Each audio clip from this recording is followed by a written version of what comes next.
In this video I show you how I paint Dogmeat.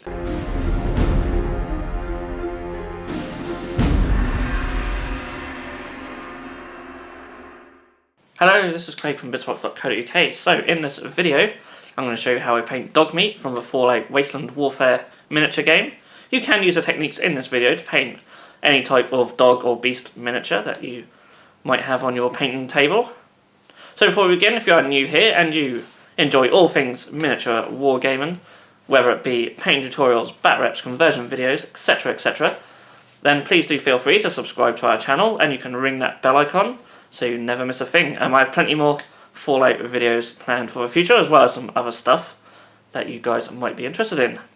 And before we begin, I just want to say, as always, a massive shout out and a big thank you to all our Patreons for supporting this channel. Because of you guys, I've been able to up the quality of these videos, and that has just been so fantastic for us, and hopefully you all enjoy that as well. So yeah, let's just get straight into this. So here we have our Dogmeat miniature. He has been undercoated in a light grey primer, but you can prime him in any colour you so wish. So we're going to start by taking some Ballor Brown. This is to paint the bottom sort of 2/3 of his legs. So you don't have to paint this over the entire miniature, I'm just painting it over the bottom 2/3 of his legs. I have thinned it out ever so slightly, so it will require 2 coats if you choose to thin it out yourself. So with that done, we're now going to take some Rhinox Hide, and I'm just going to paint the rest of the miniature in this. Again, I'm thinning it out slightly, but I'm just going to apply it over the entire miniature, making sure it gets into all the recesses and cover the entirety of the model.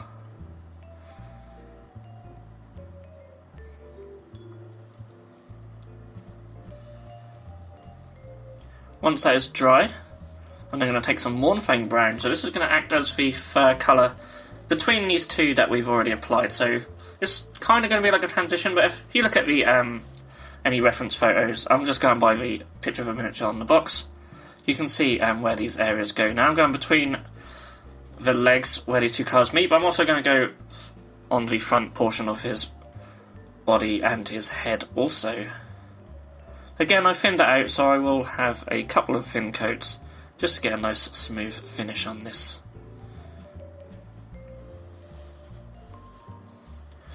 So with that dry, we're now going to take some Ushabti Bone. This is to layer up the first part that we started with the Ballor Brown.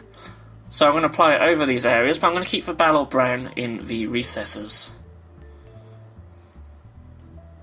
So just be very careful as you go around and do this. And as you can see, it's starting to take shape now. So next up, I'm going to come in with some Abaddon Black. And this is to mainly go on the top of him, top of his tail, top of his back. And I'm going to leave some of the Rhinox Hide between the Mornfang Brown and the Abaddon Black as well. And I'm also going to paint his goggles and just the end of his nose.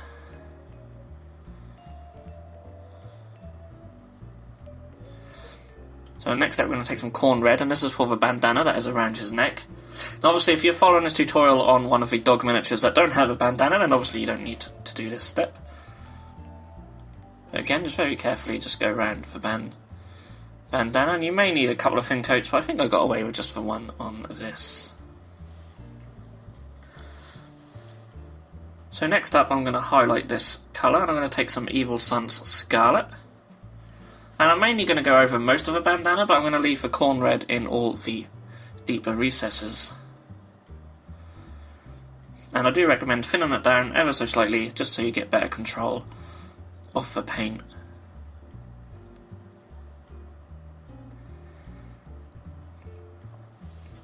And finally for the bandana, I'm just going to take some Troll Slayer Orange.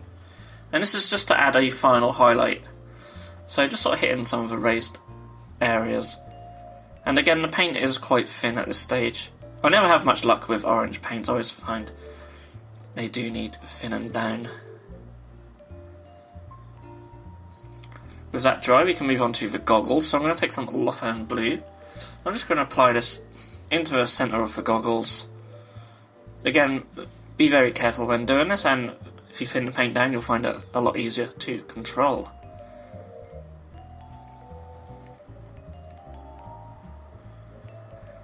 And then just to add a little highlight to these goggles, I'm going to take some white Scur, and I'm just going to do like a little spot highlight just in one of the top corners.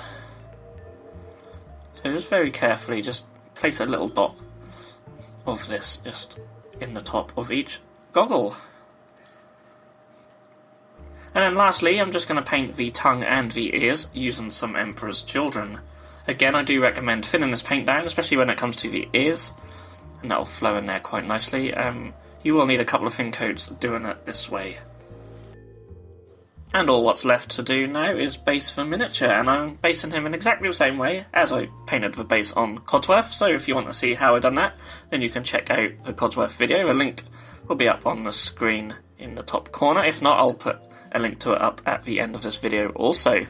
So I hope you guys have enjoyed this video, and he is a really cool little model. I did enjoy painting him very much, and I'll be back with another Fallout tutorial where we paint the Survivor from the vault, so I'm really looking forward to doing that one.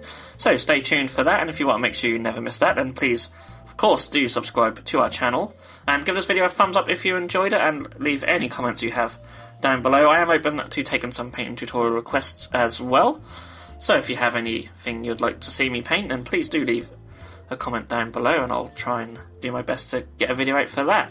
So, thank you so much for watching, and I'll see you all again in the next video. If you enjoyed this video, then please feel free to subscribe to our channel if you haven't done so already. You can also click that bell icon to be notified when a new video has gone live on this channel. On the screen now are 2 more videos that you may wish to check out, and a link to our Patreon page also. Thank you so much for watching, and we'll see you again soon.